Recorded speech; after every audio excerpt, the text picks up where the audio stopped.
Hello, everyone. If you are new to the channel, welcome. Don't forget to subscribe and click like. Now back to Ascendance of a Bookworm. Meeting with the merchant. I had been right to clean Lutz against his will and teach him about how interviews worked. Otto and his friend were both well dressed and groomed, significantly more so than the majority of people passing through the plaza. Judging from his clothes alone, I could assume that Otto's friend was making decent money. His clothes, posture, and sharp look were all leagues above the merchants I saw in the market. At a glance, his curly, milk tea hair gave him a soft impression, but his reddish-brown eyes were brimming with confidence and gleaming with the sharp ferocity of a carnivore. Hey, Myne. I'm guessing that's Lutz. Good morning, Otto. This is Lutz, my friend. Thank you for making the time to meet us today. I didn't know what greeting would work here, so I just did my normal chest tap salute. Otto saluted in return, so that couldn't have been too wrong. Hi, I'm Lutz. It's nice to meet you. Lutz looked nervous, but didn't crumble beneath the two adults' intense looks. He managed to finish the greeting I had taught him without stumbling or letting his voice shake. Challenge 1. Complete. Benno, this is Myne, my assistant and the daughter of my captain. Myne, this is Benno, an associate from my days as a traveling merchant. Nice to meet you. I'm Myne. It wasn't customary to bow one's head in this world, so I made sure to keep mine up while greeting him with a smile. How polite. I am Benno. It's pleasure to meet you as well. You're a pretty well-mannered little girl, huh? She's not as young as she looks. She's 6. Otto followed up on my age. For Benno, since I probably looked like a 4-year-old. Benno opened his eyes wide, looked at Otto with amusement, then curved his lips into a grin. Your assistant hasn't even been baptized. Ah, well, actually, I'm in the middle of teaching her to read and write so she can become my assistant. You sure made it sound like she was already helping you out quite a bit. Benno looked at me from above, suspiciously, and began to talk. There's something I'm real curious about. Mind if I start with a question? Not at all. What is it? What's that stick stuck in your head? With a fake smile plastered on my face, I pulled a hair stick out of my hair and held it up to Benno while keeping my eyes locked on him to try and glean any information I could from his reaction. This is a hair stick. It's used to keep hair bundled up. Otto seemed to have been curious about it as well, given by how he and Benno both curiously examined it. They lifted it up, turned it around, and stared hard at it. Looks like a simple stick. It's a wood stick my dad carved out of a branch for me. You can bundle your hair with just this. Yes. He gave back the hair stick and I bundled my hair into its usual style. I scooped up some of my hair, wrapped it around the stick, rotated it, and then pushed it forward to lock it into place. I did so every day, so I was used to it. Oh ho, impressive. It was the first time either of them had seen me do my hair, so both Lutz and Otto looked at it with wide eyes. Benno suddenly reached out and touched my hair, then furrowed his brows. Hey, your hair's pretty impressive too. What the heck are you putting on it? Unlike his fingers, which were gently touching my hair as if apprising its value, his gaze was so sharp I nearly gasped in surprise. I could tell from his eyes that he had found something to make profit on, and given how all the older ladies pounced on the shampoo at Tully's baptism, I could imagine that my simple all-in-one shampoo would be pretty valuable. It's a combination of common things, but the details are a secret. Boy, do you have the same stuff in your hair. Myne put it on me, saying I needed to look clean for this. Benno and I gave fake smiles to each other, sparks flying, until Otto let out a sigh and scratched his head. So, you want to become a traveling merchant, Lutz? The interview was finally beginning. I stealthily squeezed Lutz's hand, hoping to convey that I was supporting him from the side. Ah, right. Give it up. He was stopped before he could even explain himself. Otto looked down on Lutz with an uncomfortable, bitter look. Only an idiot would give up their city citizenship. Mr. Otto, what's city citizenship? I let a question slip out by accident. It's the right to live in this city.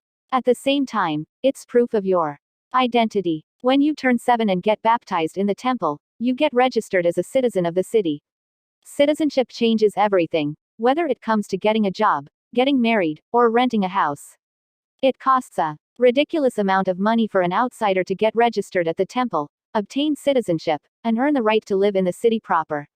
Mr. Otto, did you pay that money?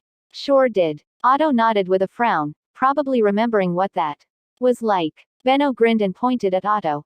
This guy dumped all his savings so he could marry Corinna. I wanted to have enough left over to buy a shop here, but it took all I had just to afford citizenship. I had no idea how much money a traveling merchant would have saved up, but I got the feeling nothing would be enough to afford citizenship, marriage, and opening a store. Plus, living in a city and living on the road are completely different. Listen, Lutz, do you know what it's like to live most of your life in a horse-drawn carriage? No. Lutz shook his head. It took at most 2 hours to walk from one side of the city to the other, so the kids of the city fundamentally walked everywhere. Lutz had probably never ridden in a carriage in his life, so he probably couldn't imagine such a life. Take water, for instance. What do you do if you need water? Draw it from the well. Right. But there aren't any wells on the road. You gotta find your own sources of water. A river could. Lutz immediately imagined using a river as a source of water, like the one in the forest. But it's not like he would be traveling alongside a river the whole time. And given how expensive paper was, I couldn't imagine that every traveling merchant had a good map. When a traveling merchant first leaves town, they won't know where the rivers are, Lutz. You won't be traveling beside one the whole time, so. I said. Mine's right. So usually, you always follow the same routes. You learn more as the years go on. You trade information, and you gradually get to know which roads are safe and where the usable sources of water are. You pass that information on to your kids and they inherit your routes. There's no room for other people in the middle of the cramped carriage you live in. And now, the most important part. Where traveling merchants end up. Do you know what traveling merchants want more than anything else? Lutz fell silent and shook his head.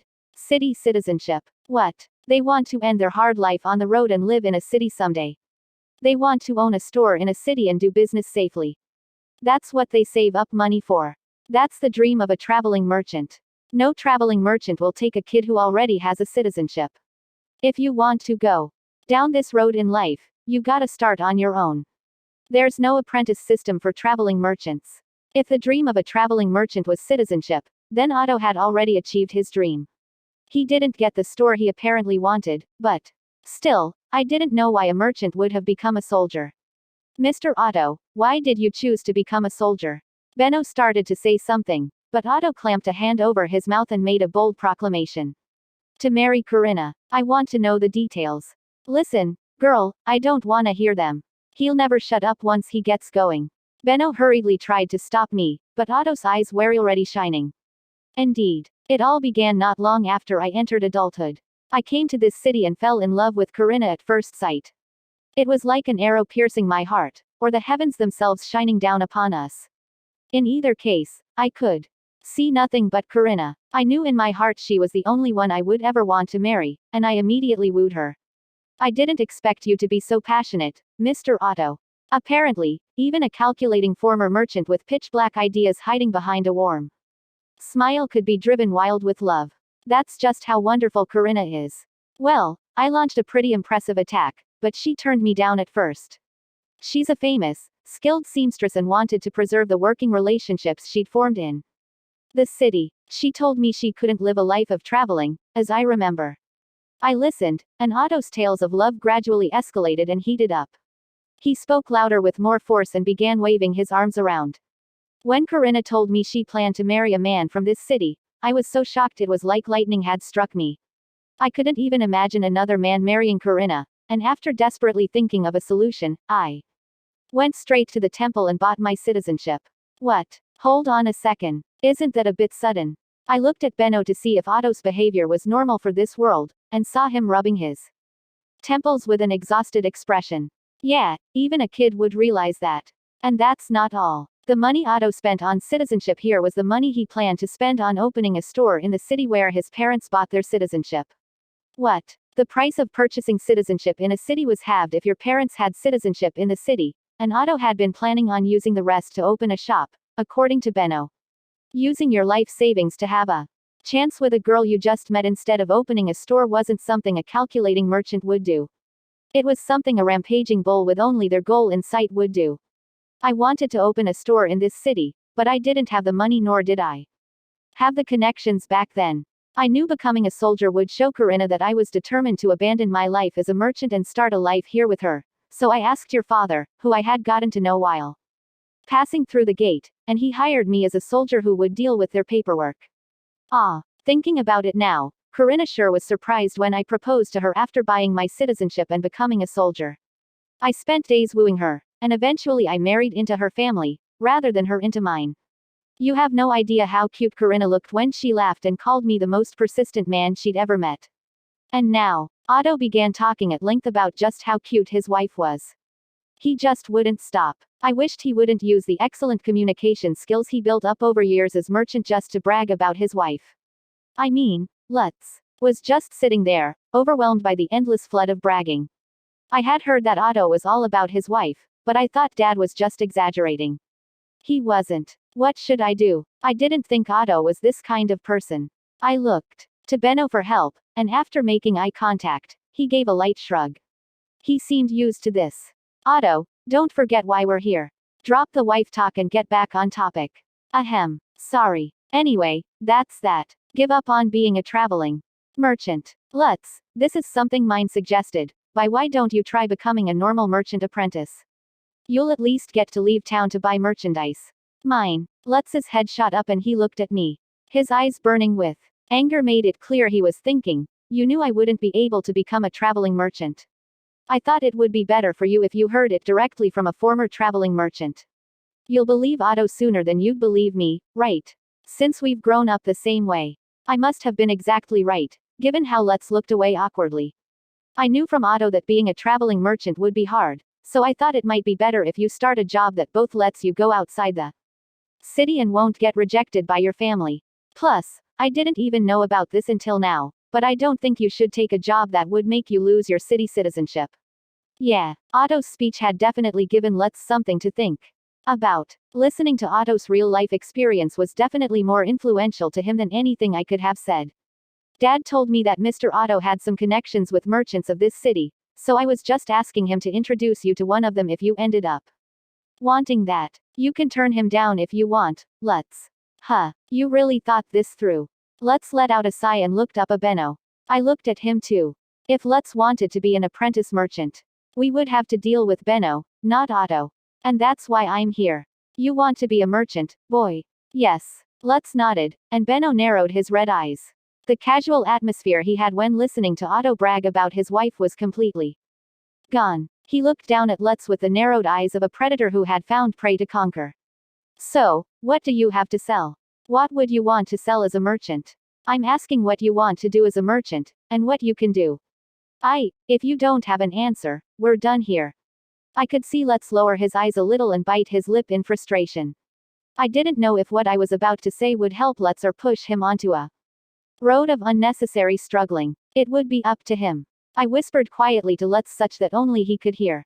Will you make my paper, Lutz? I will. Lutz jerked his head up. He squeezed my hand tightly. I could feel it shaking, but Lutz was glaring at Benno with a ferocious expression. Yeah, I have something I want to do. I want to make all the things that Myne thinks up. Benno's looking really surprised right now.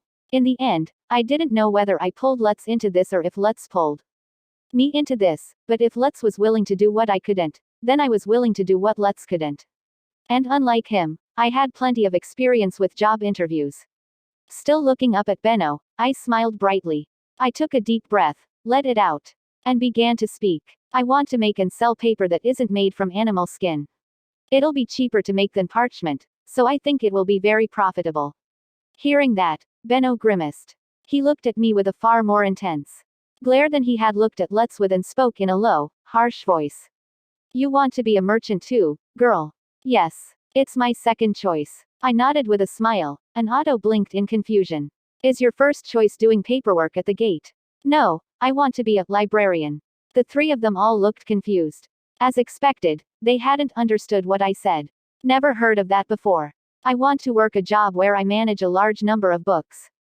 After I explained what a librarian was in simple terms, Benno began laughing. Haha, sorry, but that's a job only nobles get to do. I knew it. Curse you, nobles. I figured that if only nobles had books, then the librarians managing them would be nobles as well. Status-based discrimination ticked me off. But wait, paper that isn't parchment, you say? Do you have some on hand? He glanced at me, visibly on guard. I could guess that he was calculating the effects and potential profit that introducing paper other than parchment into the market would have. Not yet. Then we're done here. I broadened my smile. If you just want a real-life example, I can make one. Our baptism is summer of next year, so I'll make prototypes of my paper by spring. You can decide then whether you can use them or not. All right. Benno had intended to turn us down, but in the end I had managed to postpone his decision. A clear and splendid victory. Thank you very much, Mr. Benno. I haven't said yes yet. But still, you've given us a chance to try. Now let's and I just had to do our best. I couldn't help but grin after realizing I now, out of nowhere, had a chance to finally get paper. Let's do our best, let's. Yeah, Mr. Otto, thank you very much for introducing us to Mr. Benno. I expressed my gratitude to Otto, who was looking at us while grinning. Thanks to his efforts, Lutz had wisely given up on becoming a traveling merchant and made the first step toward becoming an apprentice merchant. That was the best possible result I had envisioned for this meeting. This day off ended up pretty fun. I'm looking forward to the next time you drop by the gate. Me too. It seemed that Otto gave us a passing grade too. I sighed in relief and, having noticed that Otto was subtly suggesting we end the meeting here, started walking off with Lutz. Ah, wait, I forgot. I just remembered I have something I want to ask you too, Mr. Otto. Mr. Benno. I stopped, turned around, and saw that Otto and Benno had likewise started walking off. They both turned around at the same time. Yeah, what's up? Said Otto. Do either of you know of a disease where there's heat inside of you that grows and shrinks rapidly? It feels like the heat is eating away at your very being, and if you desperately push it back, it shrinks. Sorry for the subjective explanation, but no clue. I've never heard of anything like that. Otto casually shrugged. I looked toward Benno. He briefly lowered his eyes, then slowly shook his head. Never heard of it. If neither of them were familiar with it, then it was safe for me to assume that nobody in my sphere of interaction knew what it was. Apparently, I was sick with something fairly rare. Okay, thank you. Lutz and I resumed walking, holding hands. I didn't learn anything new about my sickness, but I had one conditional employment and gained a helper for making paper. One step forward. Let's make paper together, Lutz. Yeah, Lutz, having managed to forge ahead a path in life without his family's help, gave me a smile filled with hope and excitement. To be continued. Please click like and subscribe to my channel. I would also like to hear from you, so drop me a message on the comments section. Till next time. Bye bye. Disclaimer. I do not own or claim any ownership rights over any of the graphics, images, songs used in this video. All rights reserved to the respective copyright owners. All the videos, songs, images, and graphics used in the video belong to their respective owners and this channel does not claim any right over them.